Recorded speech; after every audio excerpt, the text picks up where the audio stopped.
Assalamualaikum warahmatullahi wabarakatuh.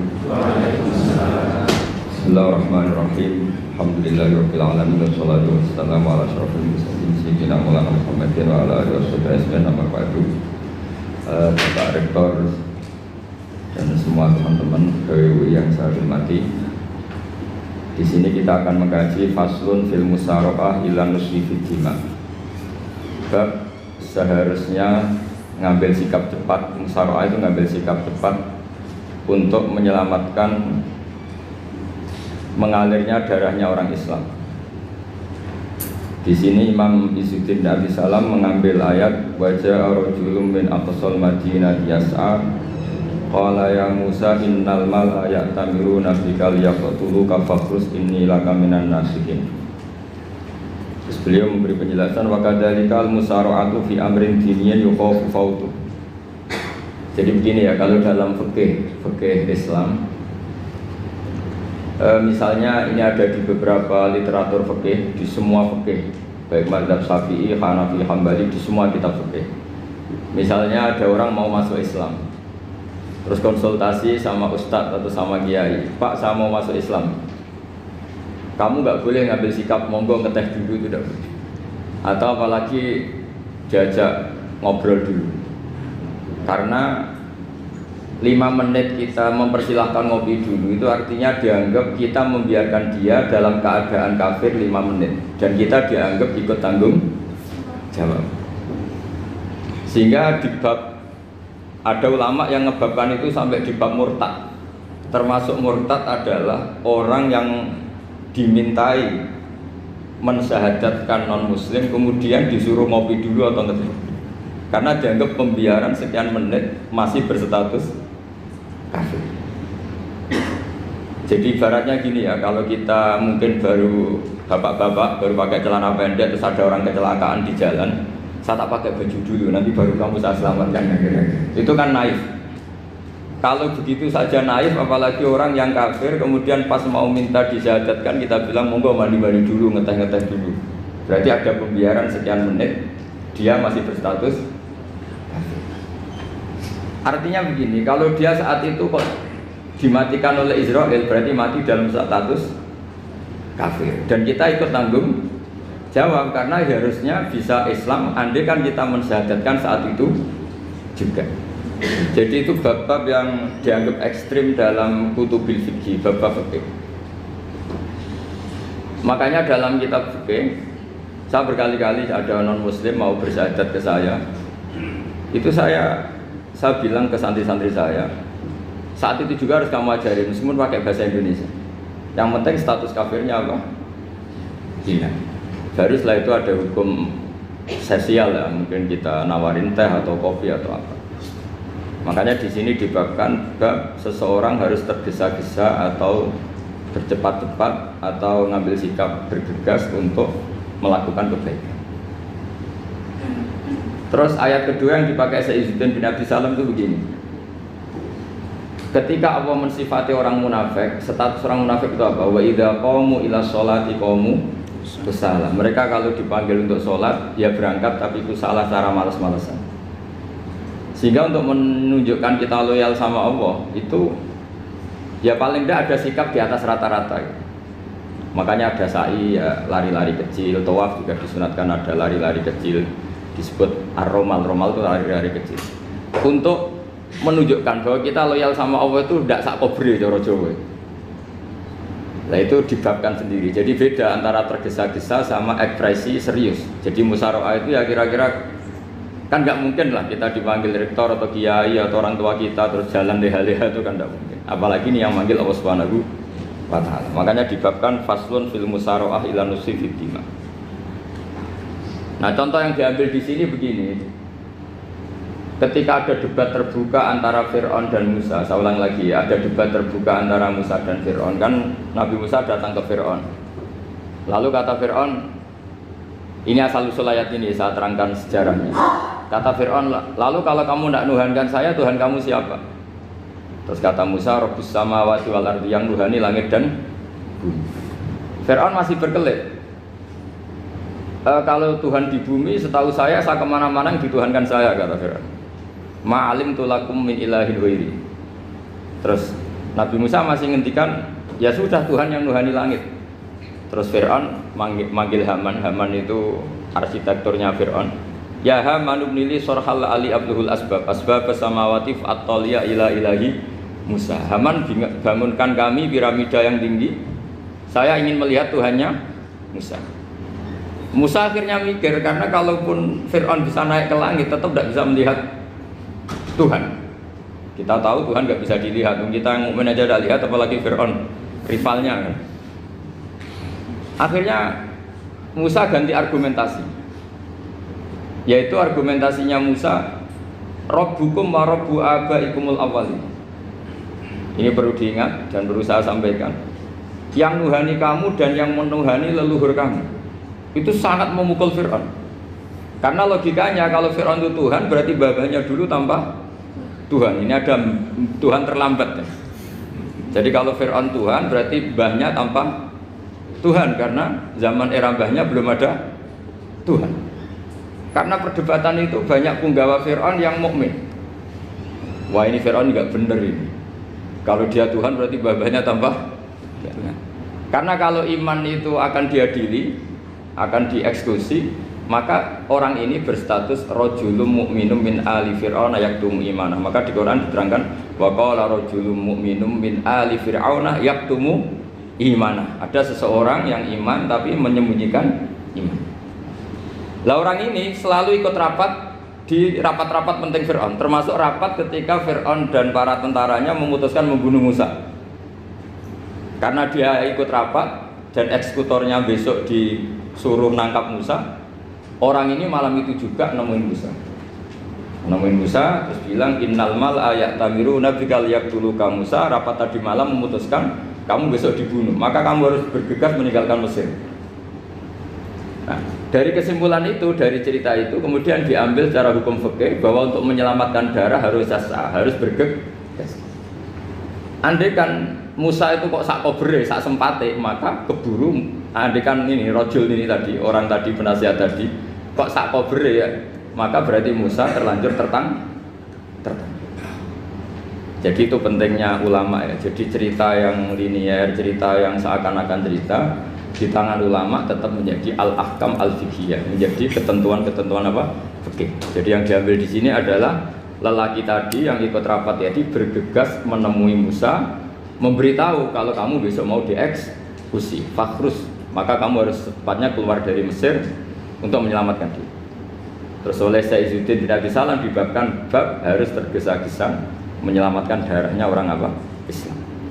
Jadi ini penting saya sampaikan. Jadi al-qasas ya, semua cerita di Quran itu tidak sebagai cerita, karena Quran tidak ingin melahirkan pendongeng, tapi harus menjadi ibrah, menjadi teladan.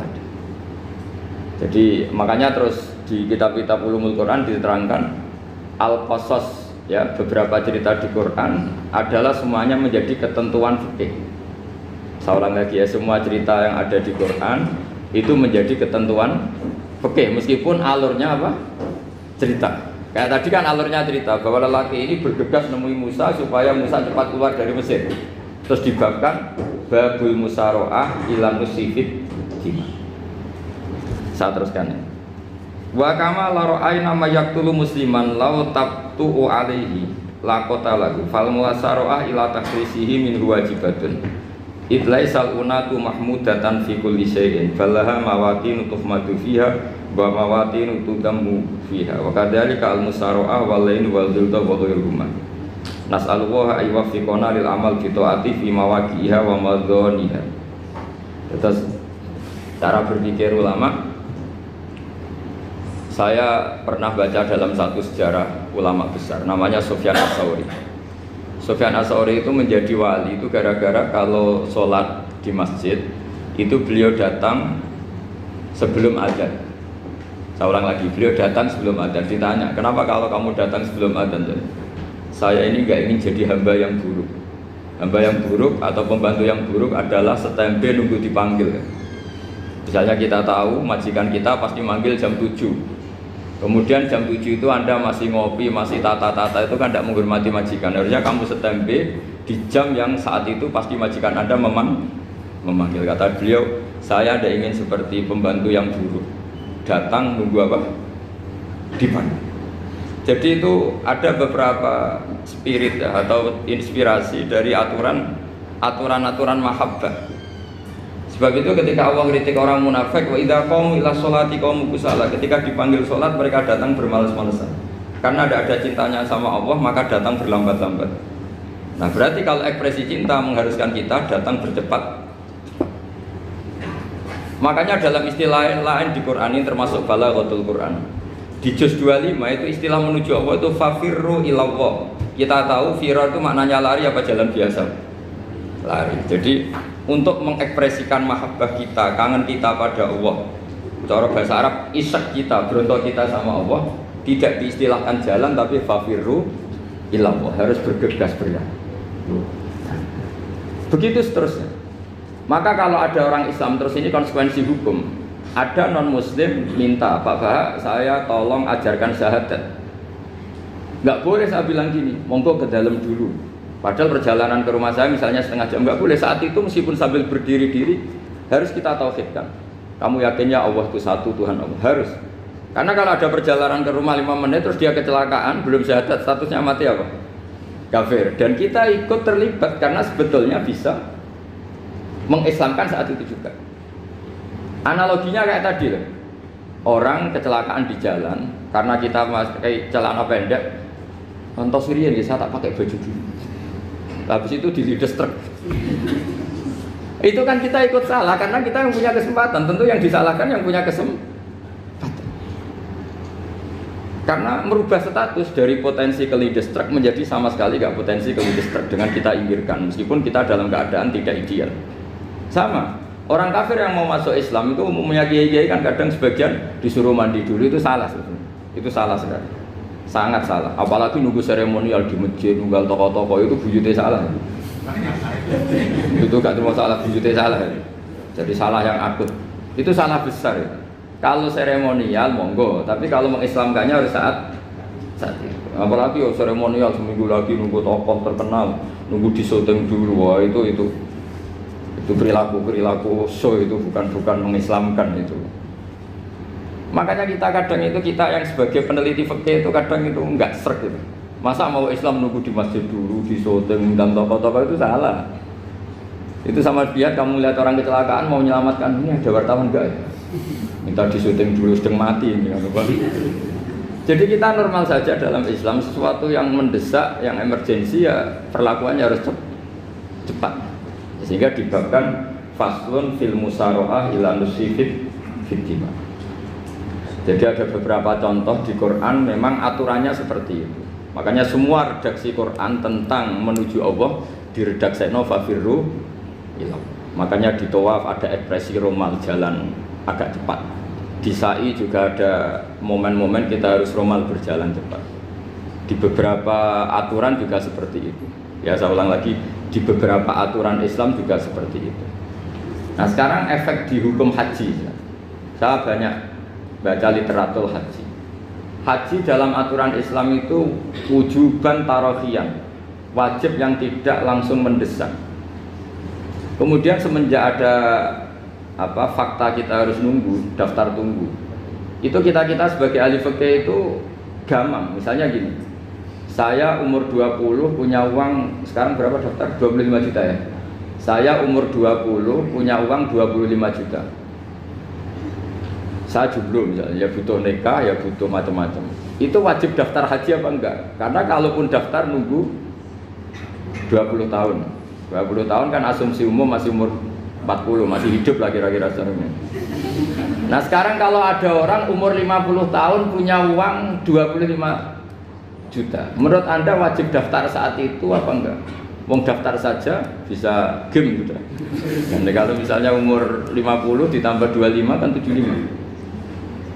Itu kalau orang sumpah sudah cepat mati itu gara-gara gitu. Maka itu menjadi pertanyaan, apakah fikih ini kita rubah? Karena dulu kan orang itu longgar semua. Karena haji zaman Nabi pun tidak langsung dilakukan saat pertama diwajibkannya haji. Jadi Nabi punya sisi unik. Pertama ada tahun diwajibkannya haji, Nabi tidak langsung haji. Sebab itu ulama berkesimpulan kalau wajibnya haji tidak langsung. Maka fikih itu memang unik. Sholat juga gitu. Ada istilah begini dalam sholat. Wa tajibus sholat ala kulli muslimin wujuban muwassa'an. Di semua kitab fikih takbirnya seperti itu redaksinya. Wajib sholat dilakukan orang Islam wujuban muwassa'an, wajib yang ada longgarnya. Sehingga ketika zuhur jam 12 WIB kita dengar azan, boleh sholat setengah 1, jam 1, setengah 2, jam 2. Karena memang wujuban muwassa'an, memang ada batas akhir waktu misalnya sampai setengah 3. Nah problemnya begini, misalnya setengah 1 Anda pasti dipanggil majikan kamu yang diharuskan melakukan satu aktivitas, misalnya Anda pilot, yang nggak mungkin sholat lagi di kokpit. Apakah status wujuban muwassa'an, wajib yang longgar menjadi hilang karena setelah itu tidak ada kesempatan lagi sholat? Apa tetap kita sebagai ahli Islam yang agak balelo tapi alim, misalnya ya sudah tetap jadi pilot? Nanti kan ada aturannya sendiri, ada rukhsahnya sendiri, ada kemurahan sendiri kita sudah jadi pilot. Misalnya sholat tanpa harus menghadap kiblat, sholat yang tetap di perjalanan. Kira-kira Anda kalau jadi ahli fikih milih mana? Milih harus sholat di depan, apa tetap memberi kelonggaran? Gak apa-apa sholat sambil apa? Nyuper sambil pilotin apa pesawat. Anda milih mana?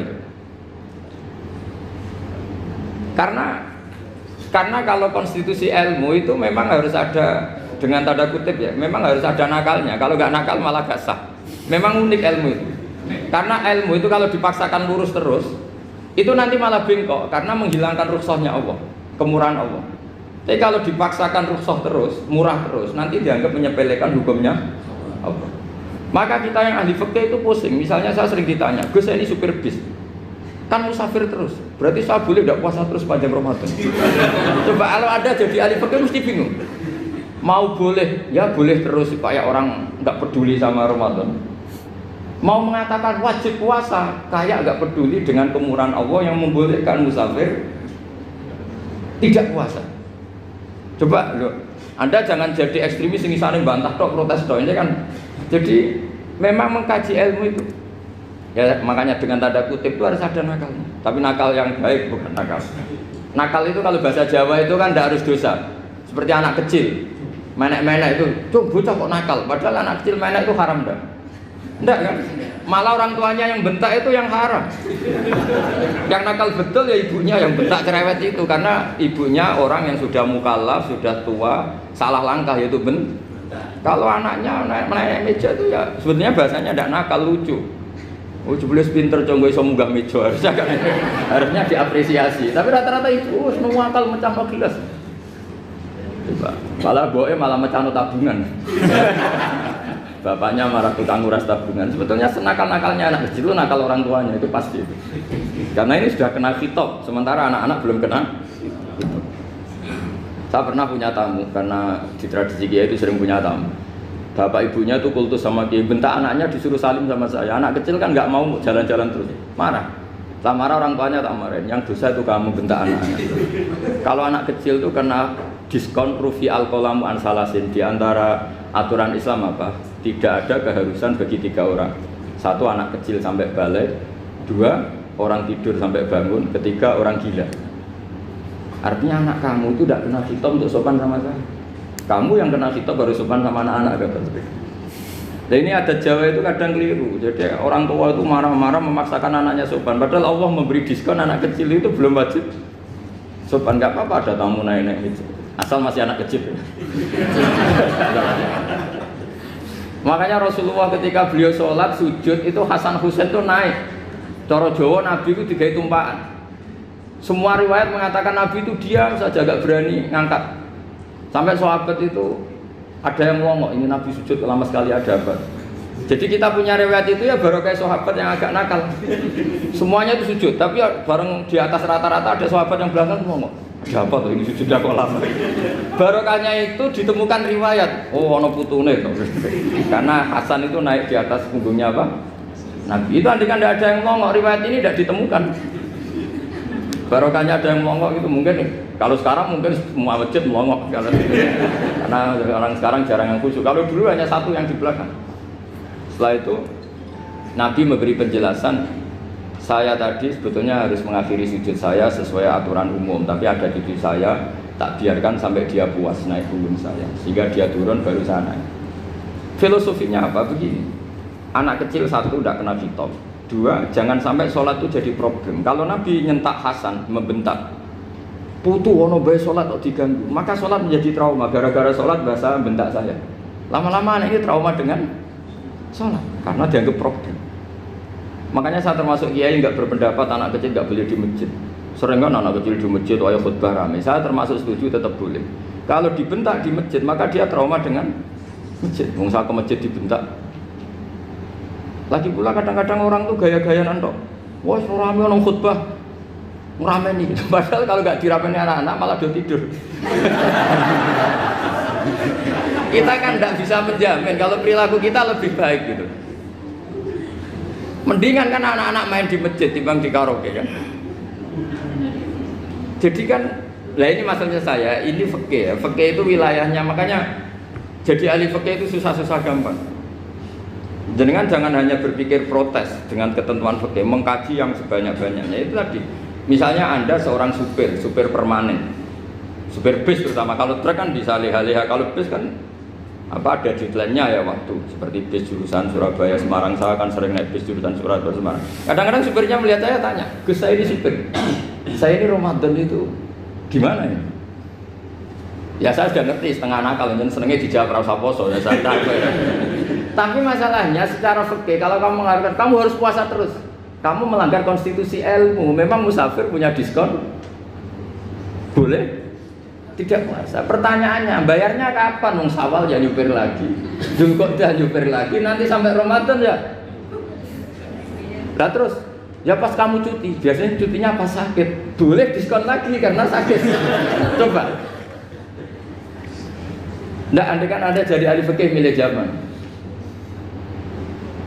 Lo kalau orangnya soleh terus kayak ustadz-ustadz di sini kayak dosen UI kan, masa dosen UI Universitas Islam nggak Islami kan nggak mungkin. Mungkin memilih poso kan.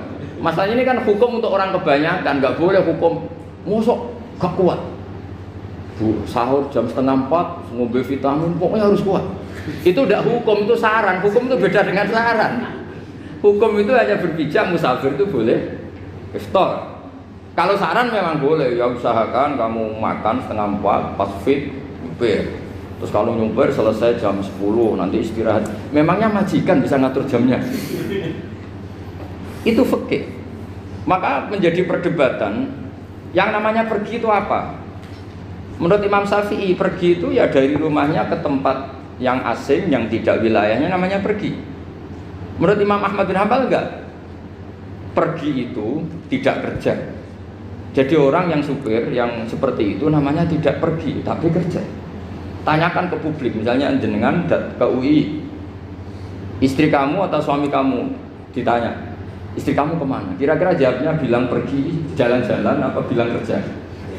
Kerja. Makanya kata Imam Ahmad bin Hanbal, mudi musafar atau orang yang berprofesi, yang profesinya memang harus pergi, kayak traveling atau supir, maka itu namanya tidak pergi, namanya itu kerja.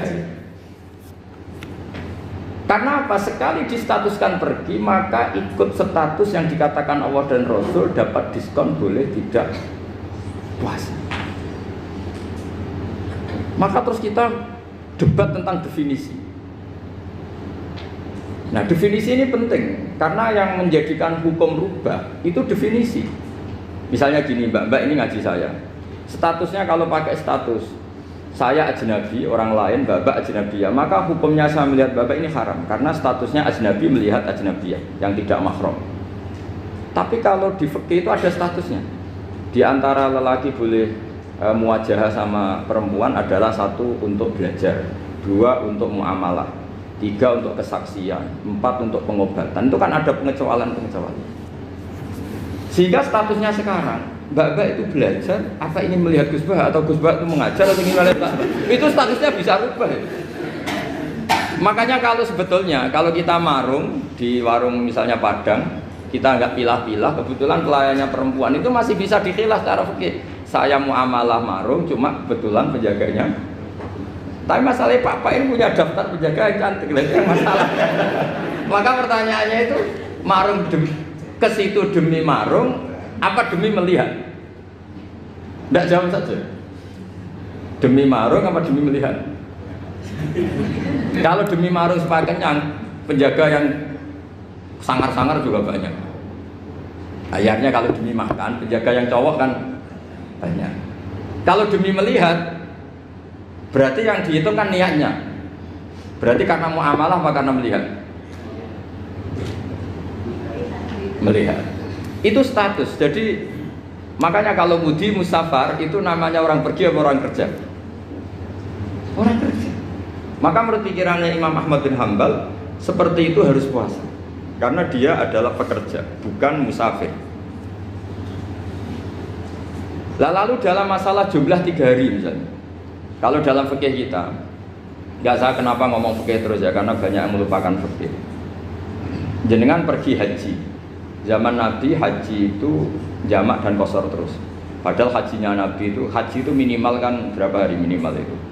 9, 10, 11, 12. Sebenarnya haji itu minimal hanya 4 hari.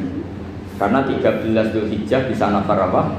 Awal. Kalau nafar awal berarti nggak ada kewajiban nafar sani. Berarti yang wajib betul kan tanggal 9 wukuf di Arafah, terus 10 biasanya ifadah sama balang jumroh apa? Aqobah, terus 11, 12 itu kan sudah boleh cabut karena apa? Nafar apa? Awal. Berarti nggak usah nafar apa? Sani. Berarti hanya berapa? 4. Tapi Nabi haji di Mekah Medina itu sampai 40 hari karena perjalanan. Pertanyaannya, ketika Nabi menjamak dan mengqashar itu cara Imam Syafi'i lis safar. Karena Nabi orang Medina datang ke Mekah dengan jarak 460 kilo, maka Nabi boleh jamak dan qashar. Jadi pikiran Imam Syafi'i, jamaknya Nabi itu lis safar karena pergi. Cara pikiran Imam Malik enggak, jawabnya Nabi itu lin nusuk. Nabi menjamak sholat itu karena melakukan ibadah haji. Efeknya adalah orang Mekah kalau haji itu cara Imam Malik meskipun jaraknya dekat boleh apa? Boleh apa? Qashar, boleh jamak qashar. Lalu terus ada pertanyaan fikih lagi. Lalu jamak qashar itu karena pergi apa karena masyaqqah? Karena repot. Coba kalau sampean kira-kira jawab. Misalnya kita orang kaya bawa uang 1 miliar naiknya Alphard, ada supirnya, ada ajudannya, pergi di jarak 100 kilo. Masyaqqahnya kan tidak ada sama sekali, apalagi di tol kebetulan nggak macet. Kira-kira boleh jamak nggak? Boleh Gus karena pergi, tapi kan nggak ada repotnya sama sekali. Dibanding misalnya yang ngebis bawa beras 1 pintal gitu kan, udah gitu suruhan orang lagi kan pusing. Maka fikih ini untuk memberi hukum itu, kalau fikih itu menstatuskan dulu. Ini orang boleh jamak itu karena masyaqqah apa karena safar. Lalu kalau setelah karena safar itu karena jaraknya apa tingkat masyaqqahnya. Kalau karena jaraknya ya tidak juga. Tidak juga gini maksudnya. Mungkin Anda tidak pernah terpikir begini. Kalau saya mau ke Jakarta, kemudian sampai Purworejo itu sudah waktu zuhur. Saya boleh nggak zuhur di situ sama masak? Boleh kan? Padahal perjalanan saya belum capek. Artinya nunggu boleh jamak itu setelah kita menempuh jarak itu apa menuju, sedang menuju dan niat. Sedang menuju dan niat. Misalnya saya mau ke Jakarta, saya orang Sleman mau ke Jakarta, itu sampai mana itu Magelang itu sudah boleh jamak kan? Boleh nggak? Boleh karena saya mau ke. Nah pertanyaan secara fikih mungkin Anda tidak terlintas. Ternyata ditelepon sama istrinya nggak jadi pergi. Padahal sholatnya kadung di jamak duhur dan asar. Apakah setelah di rumah sholat lagi? Sama nggak pernah mikir gitu. Karena tidak nekuni fikih. Jadi orang fikih itu sudah pusing, makanya jangan diprotes terus. Kita ini sudah pusing, tapi orang itu enak aja protes terus. Tidak menurut jenengan nanti wajib sholat lagi enggak? Dia bolehnya jamak kan berdasar berstatus musafir. Ternyata setelah Magelang ditelepon istrinya enggak jadi. Dia kadung sholat duhur dan asar. Setelah pulang masih jam 1. Terus ada asar, wah sholat terus. Kalau menurut Anda sholat lagi apa enggak? Jangan saran. Kalau saran, wah sebaiknya sholat lagi. Itu tidak hukum, itu saran itu namanya. Saran dengan hukum beda. Sholat lagi pada. Loh, ketika ada jaga itu berdasar malas atau berdasar hukum? Apa?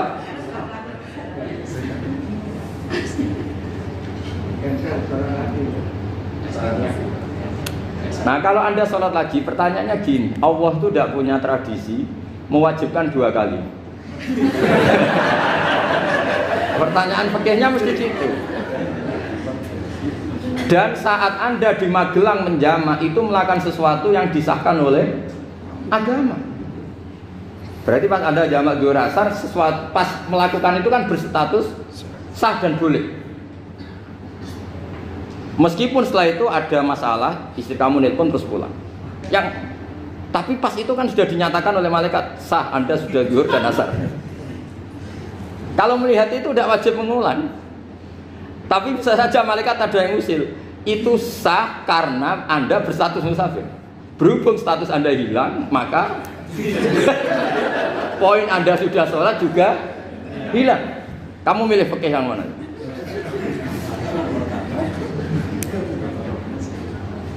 Jadi peneliti fikih itu beda dengan orang-orang yang dengarin protes. Beda karena nekuni. Nekuni itu beda karena ada konsekuensinya. Makanya fikih itu sampai saya punya kitab fikih itu dikarang 1 orang itu jumlahnya 20 jilid. Per jilid itu segini. Jadi 1 meja ini dikarang 1 orang. Itu mulai yang presisi, yang detail sampai yang khayal. Yang khayal juga ada. Yang khayal itu tadi beliau banyak menghayalkan diri. Suatu saat Anda datang ke Mekah itu hanya butuh waktu 20 menit. Zaman itu belum ada pesawat. Lalu boleh gak jamak? Boleh gak nakal? Nakal itu begini. Sampai orang kaya punya jet pribadi. Misalnya Anda Ronaldo masuk Islam, orang kaya. Itu bisa gak puasa? Karena begini. Misalnya dia orang, contohnya orang Arab ya. Orang Arab, jangan orang. Gak, contohnya itu dibalik saja. Di sini itu kalau imsak jam berapa? Imsak Ramadan jam berapa? 3:30 aja biar aman ya. Kalau 3:30 kan pasti imsak. Dia terbang ke Mekah. Jadi orang sini puasa jam 5 kan mulai puasa. Dia terbang ke Mekah kan masih malam. Makan terus dia. Mekah mau ada matahari terbang lagi ke barat.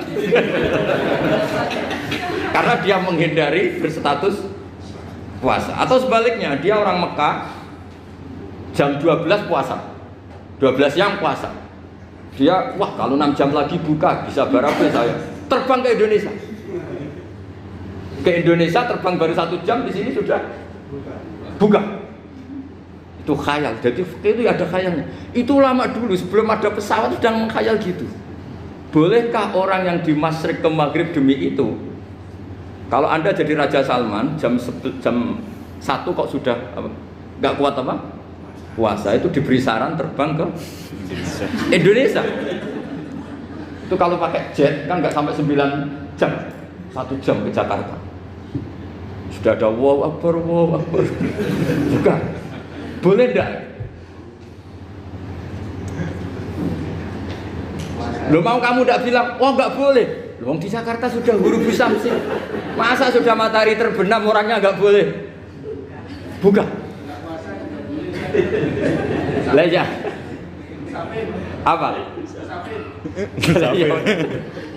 Kalau resikonya gini, sampean mungkin nggak mikir, resikonya gini, kalau dia berstatus musafir, bolehnya buka karena musafir, pertanyaannya dia wajib bayar. Kan musafir bolehnya kodok nanti harus bayar, tapi kalau dia buka normal kan nggak harus bayar. Beda, efek pakainya beda.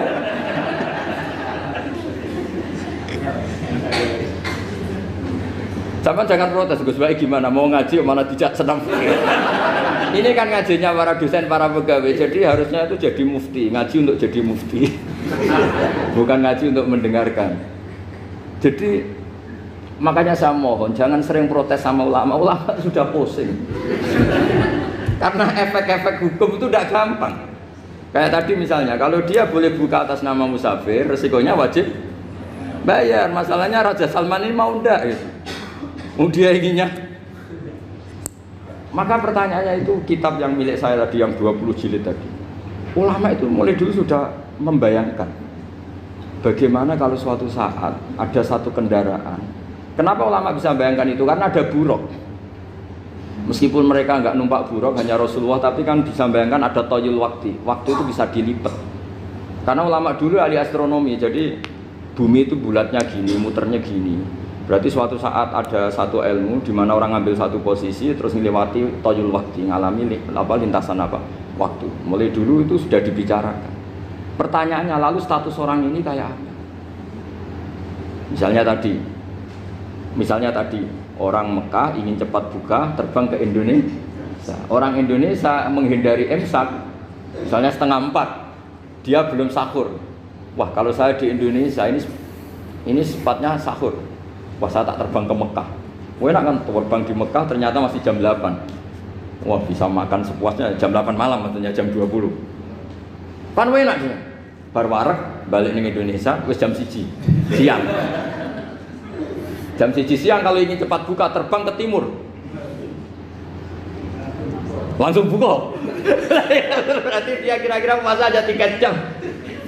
Tapi terus ya mungkin kalau sampean, lha opo Gus sudah repot-repot ngono tinggal turu delok sinetron kok buka dhewe. Itu tidak hukum, saran itu namanya apa? Kalau hukum tetap tadi yang dikatakan puasa adalah imsak, mulai jam imsak sampai hurubus samsi. Lalu pertanyaannya lagi, hurubus samsi sampai imsak itu konversi jam apa nyata-nyata hurubus samsi? Kalau yang diliwati khatul istiwa itu nyata, fi'lan, kalau dalam bahasa Arab fi'lan awaqiyah. Tapi kalau Anda orang kutub, saya sering kirim-kiriman surat sama mufti-mufti yang ada di Timur Tengah, di Eropa, konsultasi maksudnya. Orang kutub itu kan tidak ada matahari, tidak ada apa-apa. Jika kalau Anda baca kitab di kutub, mesti Gus Ba ajaran pembohong. Misalnya orang kutub ngaji saya, kamu harus subuh sebelum matahari terbit. Sekali matahari terbit waktunya hilang. Duhur setelah matahari agak ke barat. Asar kalau matahari terbenam hilang waktunya. Terus mereka mesti bilang mataharinya di mana? Maka pertanyaannya, boleh gak mengkonversi waktu untuk orang kutub? Jadi misalnya pola umum subuh jam 4:30. Berarti antara subuh dan qadha itu 1,5 jam. Subuh sama duhur polanya berapa berarti? Kalau 4:30 sampai jam 12 itu 6 sama 7,5. Berarti ya kira-kira habis subuh nunggu 7,5 jam baru duhur, nunggu 3 jam baru asar, nunggu 3 jam baru maghrib. Berarti waktu puasa kira-kira antara jam 4 sampai jam 6. Berarti berapa jam itu? 12 sama 2 14 jam. Oke, berarti orang kutub harus puasa 14 jam. Tidak bergantung waktu mata. Tapi ada lagi pertanyaan lucunya gini, lalu 14 jam Gus itu dimulai dari mana? Apa asal 14 jam? Apa harus ada konsensus setarnya? Masih ada PR lagi. Menurut kamu gimana? Ada konsensus setarnya dimulai jam 4 dini hari. Apa asal jumlahnya? Imsak 14 jam. Mikir lagi kan?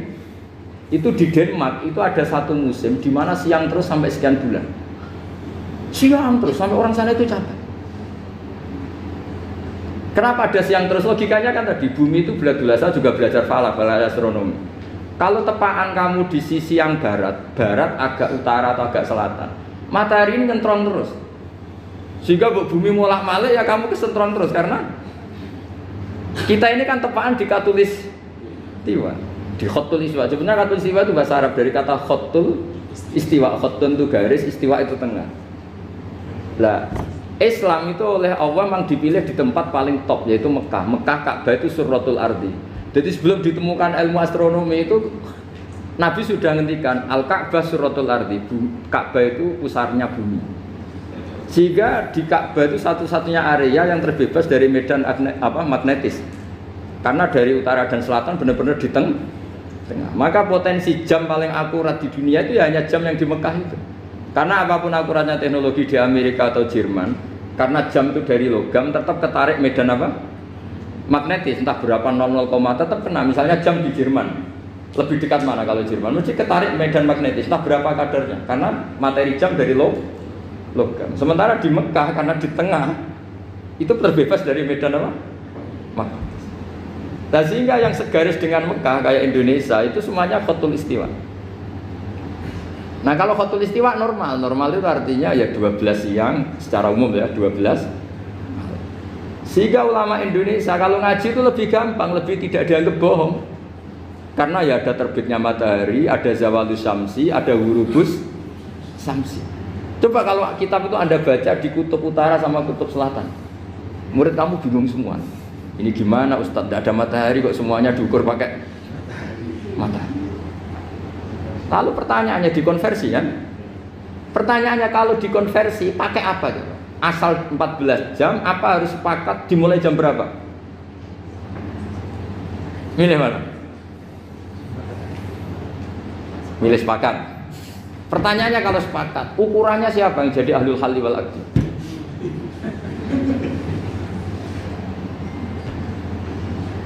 Jadi orang fikih itu sudah bingung, makanya saya mohon jangan sering diprotes. Saya pernah ketemu ulama, saya kan sering ikut komunitas di New York. Itu andekan dibur, itu pas persis Ka'bah. Jadi buminya itu kalau dibur itu pas persis Ka'bah. Lalu pertanyaannya, ada kiblat tidak di sana? Ya bumi kan gini ya. Kalau dalam bahasa falak itu ada rubuk namanya. Rubuk itu bumi yang sewaktu itu hanya yang seperempat. Ya bumi yang sewaktu itu hanya seperempat. Jadi kita sekarang siang, berarti yang baru siang hanya seperempat bumi. Nanti yang malam ya hanya seperempat bumi. Ya, misalnya sekarang kita di sini siang, di Arab Saudi kan belum, ini masih setengah 6. Ini sekarang di Arab Saudi baru setengah 6. Lah itu ada daerah di mana dengan Ka'bah itu pas atas sama bawah. Harusnya kan bebas arah.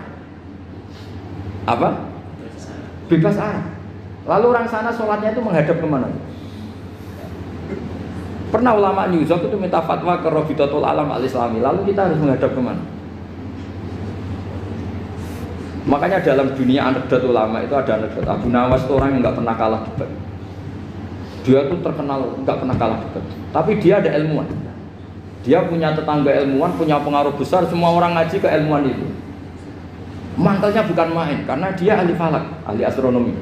Mau nandingi dia tidak bisa, gak nandingi itu reputasinya jatuh. Orang itu berteori kalau bumi itu bulat-bulat. Kalau kamu jalan ke sini, maka akan ke titik yang suatu saat si profesor ini kemalingan, terus minta tolong Abu Nawas rumah saya kemalingan. Terus lari kemana malingnya? Ke timur. Setelah ke timur, larinya ke timur. Abu Nawas lari ke barat. Terus ditanya, sudah tak bilangin malingnya lari ke timur kok kamu lari ke barat. Nanti ketemu di titik yang sama. Semenjak itu profesornya makal. Oh kamu nyindir. Artinya Abu Nawas gak terima. Teori Anda itu gak bisa. Secara keilmuan benar, tapi secara faktual gak boleh. Berarti kalau ada orang ngejar istrinya lari ke timur, dia harus tetap ke barat. Nanti ketemu di titik yang sama. Jadi malingnya tuh lari ke timur, Abu Nawas ngejar ke barat. Ketika ditanya profesornya, sudah bilangin malingnya tuh lari ke timur, kenapa ada ke barat? Kata Anda nanti ketemu di titik yang sama karena bumi bulat-bulat. Nah pertanyaannya gini, lalu kalau yang segaris itu ada arah enggak? Kayak New York tadi. Menurut kamu tetap berkiblat apa enggak usah? Loh kalau yang rubuk jelas. Loh gitu, kalau rubuk begini loh, misalnya begini, terus kamu di sini sama sini kan masih ada arah, tapi kalau sini sama sini masih butuh kiblat. Lalu sama ndak usah protes, orang fikih sudah pusing, ndak usah diprotes, karena yang dipikir itu macam-macam. Nah ya makanya ini kan, ini mengkaji ya, saya mohon ya kayak tadi ini mengkaji, saya mohon saya cukupkan sekian. Sementing apa ya, kita ada respeknya lah sama ulama. Jadi ulama itu susah, mikirnya susah, harus tanggung jawab di depan Allah, di dunia diprotes terus. Ya saya kira demikian. Assalamualaikum warahmatullahi wabarakatuh. Ya satu aja. Ini waktunya. Atau dua agak apa-apa, dua aja. Terima kasih Ustaz Bahrudin. Ke sesi selanjutnya yaitu tentang tanya jawab. Kami kasih waktu dua penanya. Dua penanya dan dua pertanyaan, kadang satu langsung tiga. Ya, silakan Pak dan Pak Sus.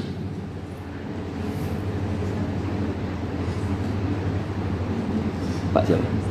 Pak. Satu lagi Pak Sus. Assalamualaikum warahmatullahi wabarakatuh. Waalaikumsalam. Pertanyaan saya singkat Gus, Ya. karena kami ini bergerak di bidang akademik. Kami itu banyak tergoda oleh kesombongan akademik. Nah ini gimana Gus? Karena bagaimanapun juga kita itu harus menjual apa yang sudah kita dapatkan. Walaupun kalau di dunia kiai, ulama, itu kan yang disampaikan itu sesuatu yang bersifat keagamaan. Tapi kalau di bidang kami di sini ilmu umum itu kan sesuatu yang baru kami ketemukan, sesuatu yang kami jual karena dalam tanda petik, ya, karena kami menemukan oh ini yang membedakan dengan yang lain-lain. Tapi kalau ini seperti dalam salah satu kajian yang Gus ada orang yang sangat tawadu selalu temungkul, itu kapan orang lain tahu temuan kita, kan begitu. Jadi gimana ini terus enaknya kita itu kalau kita sampaikan kalau kita sampaikan bisa-bisa kita itu jadi riak, terbawa riak. Tapi kalau tidak, bagaimana orang lain tahu? Dan nanti salah-salah nanti bisa jadi sombong. Assalamualaikum warahmatullahi wabarakatuh. Nama saya Sudiarto Gus. Saya pernah punya kasus menemani orang di ICU. Sebelum tidur, saya zikir la ilaha illallah. Beliau sari. Kemudian saya di luar. Pas jam 1 saya digedor-gedor oleh perawat untuk mentalkin karena katanya sudah sakratul maut. Karena saya baru bangun tidur, saya kaget, kemudian saya minta izin ke toilet mau wudhu karena saya merasa bersin tidur itu tidak wudhu. Wudhu ternyata saya harus ke buang air kecil dulu sekitar 5 menit. 5 menit ke buang kecil terus wudhu terus datang udah meninggal. Artinya Karena sakit tidak sekedar karena saya merasa suci.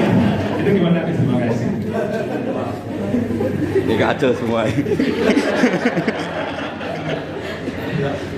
Ya. Terima kasih. Terima kasih atas pertanyaannya. Yang pertama tadi tentang kesombongan akademik, jadi seperti apa? Yang kedua tentang kasus di rumah sakit, ya seperti yang Gara-gara ke kamar mandi tadi, iya, yang mental. Silakan. Begini ya, jadi ini langsung saya jawab pakai referensi, pakai tag.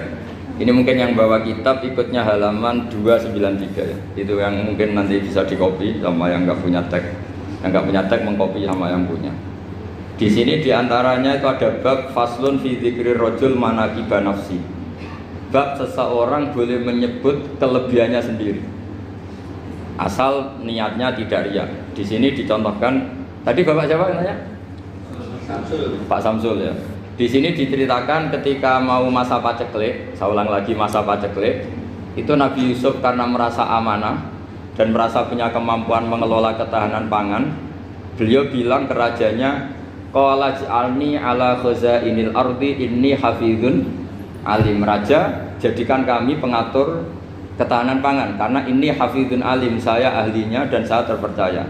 Hanya Nabi Yusuf seorang nabi tentu panutan, beliau menonjolkan kemampuannya itu boleh asal untuk kemaslahatan. Misalnya ada orang Islam sakit atau kiai sakit, jenengan dokter, bilang saja saya dokter, biar saya yang nangani. Itu boleh karena motivasi Anda dalam menyelamatkan Pak Kiai tadi atau orang yang sakit, bukan motivasi Anda adalah hadun nafsi, istilahnya kalau dalam bahasa keinginan apa? Pribadi. Jadi itu boleh. Jadi ini di beberapa contohkan. Ya ayuhan nasu ulimna mantiqat thairi wa utina min kulli syai'. Nabi Sulaiman itu bilang gini, wahai para manusia, saya ini bisa bahasa burung apa saja dan saya bisa melakukan apa saja. Wa utina min kulli syai'. Nabi Sulaiman ngendikan begitu karena ingin menunjukkan betapa sayangnya Allah ke saya. Sampai saking sayangnya Allah, saya bisa menguasai bahasa burung, bahasa binatang. Jadi motivasi seorang Nabi itu ingin menunjukkan betapa kudrohnya Allah tidak terbatas. Nah buktinya apa ya? Buktinya Sulaiman, sama tak cerita. Nabi Sulaiman itu kalau ke masjid itu mesti jagungan sama orang miskin. Terus beliau bilang gini, miskinun yujalisu miskinun, ayo podo kerene jagungan. Karena beliau dengan kenabiannya meskipun kaya raya itu tidak merasa punya sama sekali, karena semuanya milik Allah Subhanahu wa Ta'ala. Dan beliau buktikan, beliau kaya raya itu untuk bangun Baitul Maqdis yang semegah itu semuanya pakai asetnya Nabi Sulaiman. Ketika bisa memperkerjakan jin dan setan juga untuk bangun Baitul Maqdis, bukan untuk bangun dirinya, rumah dirinya. Ya ini dicontohkan satu Nabi Sulaiman, dua Nabi Yusuf. Terus ketiga contoh yang diambil, setiap nabi ketika pidato kepada umatnya mesti ditutup dengan wa analakum nasihun amin.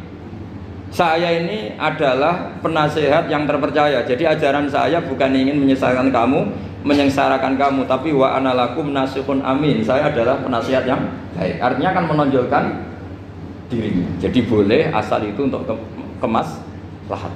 Jadi misalnya UI punya penemuan apa yang keren, yang maslahat untuk orang Islam, diumumkan bahwa ini penemuan UI. Tapi tujuan Anda supaya mengangkat harkat martabat UI. Bukan setelah itu terus kirim surat ke rektor, saya harus tambahan gaji karena saya penemunya. Wah itu sudah nggak bisa jadi wali kalau gitu itu sudah.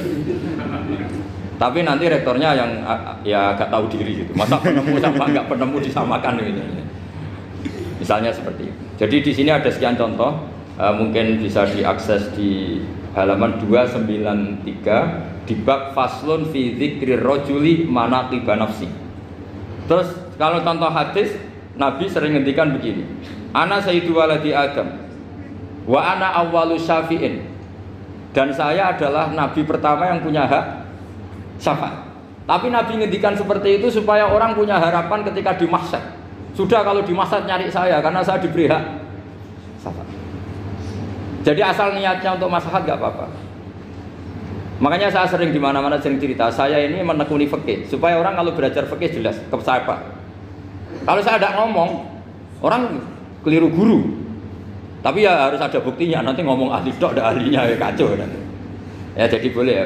Di sini dibabkan faslun fi dzikri rajul manaqiba nafsi. Bab seseorang boleh menunjukkan kemampuannya asal tadi untuk lil maslahah. Sudah Pak Samsul ya? Tadi yang pertanyaan dari siapa itu? Pak Sus Budiarto. Pak Sus itu gimana ini kasusnya itu orangnya sudah Islam toh? Sudah. Sudah enggak masalah. Terus Anda ke Thailand itu enggak niat menghindar toh, memang saatnya harus ke Thailand. Hanya menyesal. Oh, hanya menyesal, bagus lah punya penyesalan. Enggak begini ya, kalau orang itu sudah Islam itu kan enggak se-emergensi yang belum Islam, itu hanya ideal. Artinya idealnya seseorang kalau mau meninggal, akhir dari kalimatnya adalah la ilaha illallah. Tapi itu pun ulama dinegur. Ini saya beri cerita sedikit. Kitab Fathul Mu'in itu termasuk kitab yang enggak setuju kalau kalimatnya sepersis la ilaha illallah. Kenapa Pak Sus? Logikanya gini, ini semua ulama gitu ya. Itu ada dua riwayat. Mangkana akhiru kalamihi la ilaha illallah dakhalal jannah. Sebagian riwayat mangkana akhiru kalamihi Allah dakhalal jannah. Nah ulama itu milih yang Allah. Kenapa milih yang Allah? Karena la ilaha illallah itu resikonya tinggi. Pas la ilaha ateis, tidak ada Tuhan, mati. Maka ulama, tradisinya guru-guru kita, kalau ada orang mau mati yang sudah akut, itu hanya ditalkin Allah, Allah, Allah. Karena ini lebih tidak berisiko. Tapi kalau la ilaha illallah, pas la ilaha belum illallah, mati. Tidak bisa kamu pun, teruskan dulu baru mati. Ayo teruskan dulu baru mati, ini gimana? Belum illallah kok sudah. Jadi makanya terus di situ diterangkan lagi begini. Setelah orang itu melafadzkan la ilaha illallah, kan orang mau mati itu kan macam-macam ya. Ada yang sudah akut, ada yang masih sehat. Kalau masih sehat sebaiknya la ilaha illallah. Tapi kalau sudah akut hanya dilatih apa? Allah. Terus saran kedua oleh kitab Fathul Mu'in diterangkan sebaiknya jangan ngomong lagi. Karena Nabi ngendikan akhir. Akhir itu harus itu menjadi kalimat. Jadi misalnya setelah kamu talqin la ilaha illallah, kamu tanya, "Pak, sertifikatnya di mana?" Akhirnya bapaknya jawab, "Di lemari." pas melamari mati. Berarti akhir kalimatnya melamari. Makanya kita juga harus memperjuangkan supaya itu benar-benar akhirnya. Sehingga nanti dikenang di akhirat, ini orang luar biasa mengakhiri dunia dengan kalimat la ilaha illallah. Tapi nanti kalau ini orang luar biasa mengakhirinya dengan lemari. Apalagi tanyanya gini, Pak, tabungannya di bank apa? Ini BCA. Berarti terakhir BCA. Bilang apa? BCA. Jadi itu ada aturannya. Jadi kalau nalkin orang sudah ngelapatkan kalimat tauhid, jangan dijak ngomong lagi. Karena kalau diajak ngomong lagi terus mati, yaitu kalimat terakhirnya. Ya, mohon maaf. Assalamualaikum warahmatullahi wabarakatuh.